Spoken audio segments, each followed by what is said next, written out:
Good morning friends, હું અજય ત્રિવેદી અને આજે આપણે ધોરણ 10 ગુજરાતી વિષય અને બોર્ડની એક્ઝામમાં તમારું જે પેપર પૂછાય છે વિભાગ ડી અને એની અંદર સૌથી વધારે માર્ક્સ નિબંધના હોય છે અને એ છે 8 માર્ક્સ.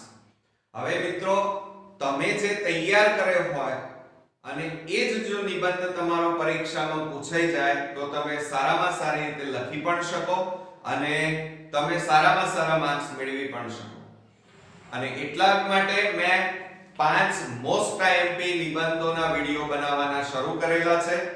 તો તમે બરોબર ધ્યાનથી જોઈ અને સમજી પણ લેજો અને ત્યારબાદ એને તૈયાર પણ કરજો. આજે આપણે જે નિબંધ જોવાના છીએ એ છે પ્રાર્થના એ આત્માનો ખોરાક. આ નિબંધ બોર્ડની એક્ઝામમાં સૌથી વધારે વાર પૂછાયેલો છે અને આવનાર પરીક્ષાની અંદર પણ પૂછાવાની શક્યતા ખૂબ જ વધારે છે. મિત્રો, તો હવે શરૂ કરીએ પ્રાર્થના આત્માનો ખોરાક. હવે આપણે જાણીએ છીએ કે તમારા ઘરોની અંદર પણ સવાર પડે નહીં ધોઈ અને પૂજા પાઠ આપણે કરતા હોઈએ છીએ અથવા આપણા મમ્મી પપ્પા પણ પૂજા પાઠ કરે છે, જેના કારણે આપણને એક અંદરથી ઊર્જા પ્રાપ્ત થતી હોય છે. કોઈ પણ કાર્ય, તમે ચાહે ઘરની અંદર નવું ઘર બનાવતા હોય, લગ્ન સમારંભ હોય, ચાહે કોઈ પણ પ્રકારનો નવું કોઈ કાર્ય આપણા જીવનની અંદર થતું હોય, ત્યારે હંમેશા આપણે પહેલા પૂજા પાઠ કરતા હોઈએ છીએ અને ત્યારબાદ એ કામ શરૂ કરતા હોઈએ છીએ, જેના કારણે હંમેશા એ કામ સફળ થવાની શક્યતા ખૂબ જ વધારે છે. બરોબર મિત્રો? તો આપણે અહીંયા જોઈએ કે હું કોઈ કામ પ્રાર્થના વગર કરતો નથી. જીવનમાં તમારે પણ એક વસ્તુ યાદ રાખવાની કે ધોરણ 10 ની અંદર જ્યારે તમે ભણતા હો, એવું નહીં કે ધોરણ 10 પણ અત્યારે તમારા માટે બોર્ડ છે, એટલે તમારે હંમેશા સૂર્ય ઉગે પહેલા ઉઠવું, ત્યારબાદ નહીં લેવું અને ત્યારબાદ સૂર્યનારાયણને જળ ચડાવવું અને ત્યારબાદ આપણે પૂજા ભગવાનને પગે લાગી અને ત્યારબાદ આપણે ભણવા બેસવું જોઈએ. બરોબર? આપણે ભગવાનને ન તો તમે કે મેં કોઈએ જોયા નથી, પણ આપણી આજુબાજુ એક શક્તિ, ઊર્જા એક એવી છે કે જે આપણને હેલ્પ કરતી હોય છે અને એ ઊર્જા, કુદરત, ભગવાન એ એવા વ્યક્તિને મોટા ભાગે મદદ કરે છે કે જે સખત પરિશ્રમ કરતો હોય. બરોબર મિત્રો?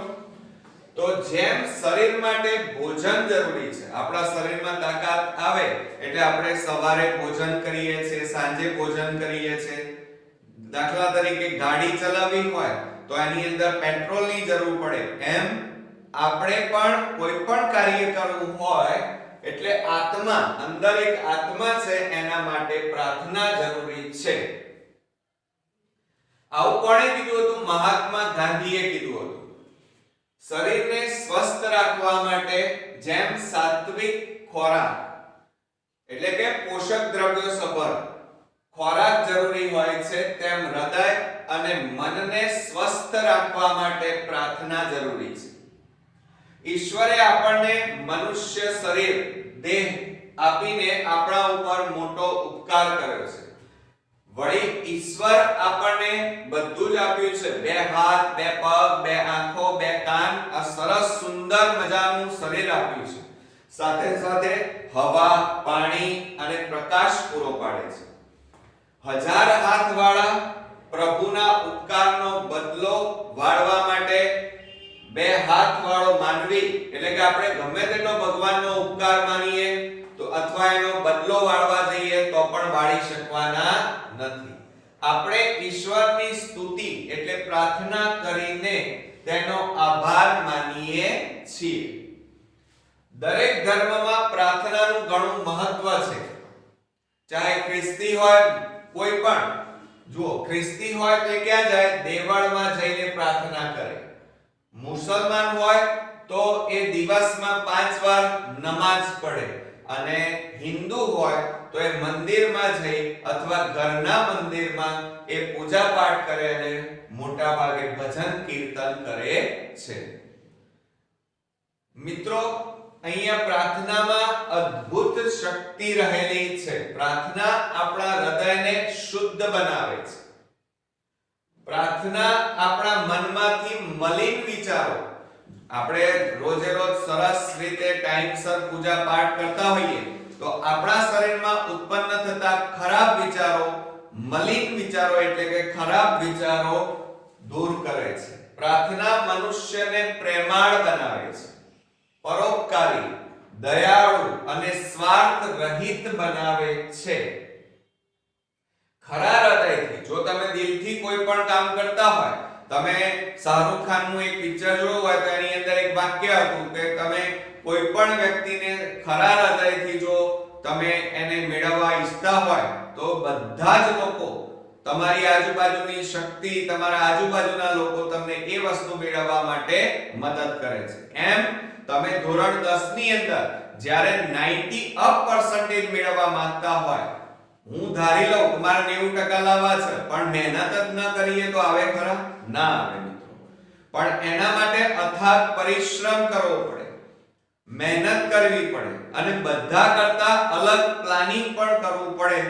થાક લાગે, ઊંઘ આવે, ટીવી જોવાનું મન થાય, પિક્ચર જોવાનું મન થાય, પણ એ બધું જ ભૂલી જઈ અને આપણે આપણો ગોલ આપણી નજર સમક્ષ રાખવો જોઈએ. બીજું કે ખરા હૃદયથી જો તમે પ્રાર્થના કરવામાં આવતી હોય તો અશાંતિ દૂર થાય છે. પ્રાર્થનાથી મનુષ્યને દુઃખનો સામનો કરવાનું બળ મળે છે. પ્રાર્થનાથી મનુષ્ય નમ્ર બને છે. પ્રાર્થના કરવાથી આપણે આપણા દોષો શોધી શકીએ છીએ. પ્રાર્થનાથી મોટા ભાગે આપણે જાણીએ છીએ કે સંત મહાત્માઓ જ્યારે આ પૃથ્વીનું નિર્માણ થયું ત્યારથી અત્યાર સુધી આપણે બધા, તમે જોયું હશે કે આપણે બધા ભગવાનને પ્રાર્થના કરતા હોઈએ છીએ. અને તમે સાયન્સમાં પણ ઘણી જગ્યાએ જોયું હશે કે આપણે પ્રાર્થનામાં, હિન્દુ ધર્મમાં જ્યારે દીવો કરતા હોઈએ છીએ તો આમ અહીંયા બધા જ નિયમો ખોટા પડે છે. તમે જોયું હશે ગુરુત્વ, કોઈ પણ પદાર્થને તમે નાખો તો એ ક્યાં પડે? નીચે. અને દીવો કરો ત્યારે એની જ્વાળા કઈ દિશામાં જાય? ઉપર. નીચેની દિશામાં જતી નથી. ઘણા સંતો અને ભક્તોના જીવનમાં પ્રાર્થના થકી અદ્ભુત ચમત્કારો સર્જાયા છે. તમે જોયું હશે કે જલારામ બાપા, બરોબર, સાઈ બાબા, બરોબર, મીરાબાઈ, આ બધા જે ભક્તો હતા એ ખરા હૃદયથી પ્રાર્થના કરતા હતા. એમને ભગવાન પ્રત્યેની અતૂટ શ્રદ્ધા હતી. ભક્ત ભગવાનને પોકારે એટલે કે જે ભક્ત પોતાના ભગવાનને ખરા દિલથી પોકારે ત્યારે ભગવાનને પણ ભક્તની જોડે આવવું પડે છે. તેણે ભક્તની સહાય કરવા આવવું પડે છે. તમે જોયું હશે કે મહાભારત અને રામાયણની અંદર તમે જોયું હશે, એમાં દ્રૌપદીની પ્રાર્થના સાંભળીને ભગવાન શ્રી કૃષ્ણ તેને 999, યાદ રાખજો, 999 ચીર પૂરા પાડ્યા હતા. જ્યારે વસ્ત્રાહરણ થતું હતું ત્યારે સતી સાવિત્રીની પ્રાર્થના વડે તેના પતિને જીવતદાન મળ્યું હતું. ભગવાને પ્રત્યક્ષ હાજર થઈને નરસિંહ મહેતાના બધા જ કામો કર્યા હતા. અને સાથે સાથે એમણે સામળસા, ભગવાને નરસિંહ મહેતાની એટલી અતૂટ ભક્તિ હતી કૃષ્ણ ભગવાન પ્રત્યેની કે એમને સામળસા શેઠ નામ ધારણ કરવું પડ્યું હતું. અને નરસિંહ મહેતાની હુંડી એટલે અત્યારનો આપણે ચેક કહીએ છીએ કે ભાઈ આ ચેક આપું છું, બેંક, માનો હું તમને 1 લાખ રૂપિયાનો ચેક લખી આપું અને બેંકમાં જાઓ એટલે બેંક વાળા તમને મારા ખાતામાંથી તમને 1 લાખ રૂપિયા આપી દે. તો એ જે ચેક છે એ પહેલા ચેક કે બેંક નહોતી, પણ પહેલા હુંડી આપવામાં આવતી, લખી આપવામાં આવતું. એટલે તમે બીજા ગામમાં જાઓ તો એ હુંડી આપો એટલે તમને પૈસા આપી દે. તો નરસિંહ મહેતા તો બિચારા પૈસા વગરના હતા. સવારથી સાંજ સુધી એ ભક્તિ કરતા હતા એટલે એમની પાસે પૈસા નહોતા.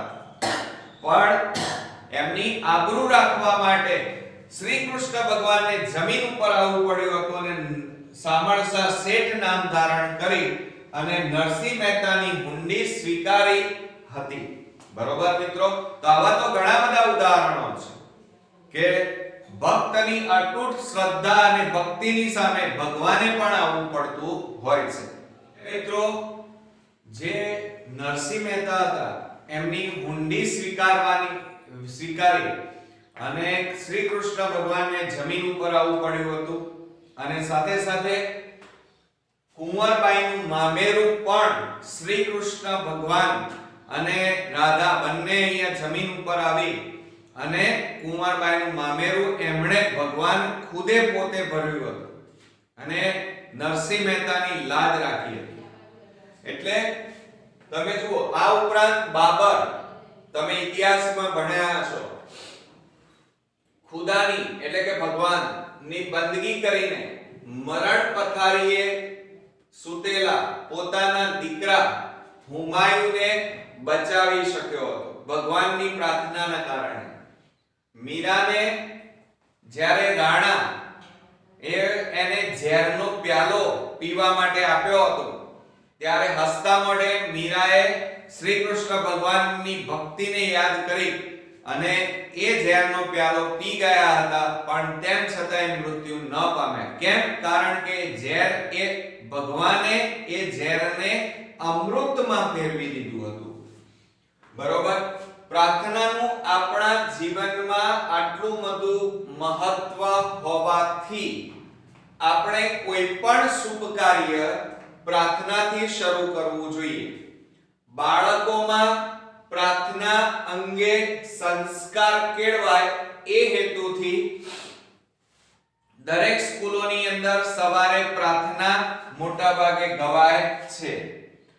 ગાંધીજી પણ સવારમાં નિયમિત પ્રાર્થના કરતા હતા. ગાંધીજીએ એવું કીધું હતું કે મારું કોઈ પણ કાર્ય, ગાંધીજીએ કહેલું કે ઈશ્વરે મારી પ્રાર્થનાનો જવાબ ન આપ્યો હોય એવું ક્યારેય બન્યું નથી. ગાંધીજી સાથે અનેક લોકો પ્રાર્થનામાં જોડાતા હતા. પ્રાર્થના મોટેથી પણ કહી શકાય અથવા મનમાં પણ તમે તમારી અનુકૂળતા, તમારી જેવી શ્રદ્ધા હોય એ રીતે તમે ગાઈ શકો. ભજન, કીર્તન અને સત્સંગ એ બધા પ્રાર્થનાના જ વિવિધ સ્વરૂપો છે. આપણે નિયમિત પ્રાર્થના કરવી જોઈએ. આપણે પ્રાર્થના દ્વારા ઈશ્વર પાસે ભૌતિક, આમ તો અત્યારે બધા પ્રાર્થના કરે છે ખરા, પરંતુ સ્વાર્થવાળી પ્રાર્થના હોય છે. આપણે બધા ભગવાન પાસે માંગવાનું જ રાખતા હોઈએ છીએ, પરંતુ એવું ન કરવું જોઈએ મિત્રો. ભગવાનને તો બધી ખબર છે અને તમે માંગો કે ના માંગો, સમય પ્રમાણે ભગવાન તમને આપી જ દેશે. પણ આળસુ માણસોને ક્યારેય કશું મળતું નથી. હવે પ્રાર્થના દ્વારા ઈશ્વર પાસે ભૌતિક સુખોની માંગણી કરવાને બદલે મનની શાંતિ માંગવી જોઈએ. વાણિયા જેવી બુદ્ધિ રાખવી જોઈએ. મનની શાંતિ માંગો એટલે એની અંદર બધી ભૌતિક સુવિધાઓ ઓટોમેટિક આવી જાય. તમારે એમ ના કહેવું પડે કે મને ગાડી આપો, એ તો એટલી ગાડી મળે, પણ મનની શાંતિ આપો એટલે મનની શાંતિની અંદર તમને બધી જ વસ્તુઓ પ્રાપ્ત થઈ જાય. ઉમાશંકર જોશીએ એક કાવ્યમાં કહ્યું છે કે 3 વાના મુજને મળ્યા, એટલે કે ભગવાન તે મને 3 વસ્તુઓ અમૂલ્ય આપી છે. કઈ કઈ? હૈયું એટલે હૃદય, મસ્તક એટલે માથું જેની અંદર મગજ, અને 2 હાથ આપ્યા છે. આ 3 વસ્તુઓ તે અમૂલ્ય મને આપી છે. બહુ દઈ દીધું ના, એટલે કે આ 3 અમૂલ્ય વસ્તુઓ આપી છે અને તે ઘણું બધું મને આપી દીધું છે. જા ચોથું નથી માંગવું, એટલે ભગવાન એમ કહે છે ઉમાશંકર જોશી કે તે મને અમૂલ્ય વસ્તુઓ આપી છે. બરોબર? આ આખું અમૂલ્ય શરીર આપ્યું છે, 2 આંખ, 2 કાન, જીભ, માથું એટલે કે મગજ આપ્યું છે, 2 હાથ, હૃદય આપ્યું છે. હવે મારે બીજું કંઈ જોતું નથી. એટલે મિત્રો, આ હતો આપણો નિબંધ પ્રાર્થના આત્માનો ખોરાક. અને આ નિબંધ ઉપરથી આપણા જીવનમાં એક વસ્તુ એ પણ શીખવા મળે છે, તમે જ્યારે બોર્ડમાં હો ત્યારે હંમેશા એક વસ્તુ યાદ રાખજો કે ત્યાં તમારે હંમેશા વહેલા જીવનમાં એક ઉઠવાની ટેવ પાડો. સવારે 5 વાગે ઉઠી જ જવું જોઈએ. જીવનમાં જો તમારે પ્રગતિના પંથે ચાલવું હોય, તમારે ગોલ એચીવ કરવો હોય, તમારે 90 ઉપર પર્સન્ટેજ લાવવા હોય તો હંમેશા પહેલા ઋષિ મુનિઓ પણ સૂર્ય ઉગે પહેલા ઉઠી જતા હતા. તો તમારે પણ ઉઠી જવું, નહીં ધોઈ સૂર્યનારાયણને જળ ચડાવો. હું એમ નથી કહેતો કે ભગવાન પણ એમ નથી કહેતો કે તમે ભક્તિઓ કરો, પણ તમે ભગવાનને પગે લાગો, પગે લાગી એમને યાદ કરી અને પછી ભણવા બેસો. એને આગળ કરી અને પછી ભણવા બેસો તો તમને સારી બુદ્ધિ, સારા સંસ્કાર અને સારા વિચારો પ્રાપ્ત થશે. તમારી યાદ શક્તિમાં વધારો થશે અને તમે ધાર્યું પરિણામ મેળવી શકશો. બરોબર મિત્રો? તો આ હતો આપણો મોસ્ટ ઇમ્પોર્ટન્ટ નિબંધ બોર્ડની એક્ઝામ માટેનો. તમે બરોબર તૈયાર કરજો અને સાથે સાથે ખૂબ જ સરસ મોતીના દાણા જેવા અક્ષર કાઢી અને લખજો. સહેજ પણ અલ્પ વિરામ, પૂર્ણ વિરામ, રસ્વઈ દીર્ઘઈની ભૂલ ન થાય. ચેકચાક પણ નહીં કરવાની, નહીતર માર્ક્સ કપાશે મિત્રો. બરોબર? તો હવે નેક્સ્ટ વિડિયોમાં બીજા એક મોસ્ટ ઇમ્પોર્ટન્ટ નિબંધ સાથે ફરી મળીએ છીએ. ત્યાં સુધી ગુડ નાઈટ મિત્રો.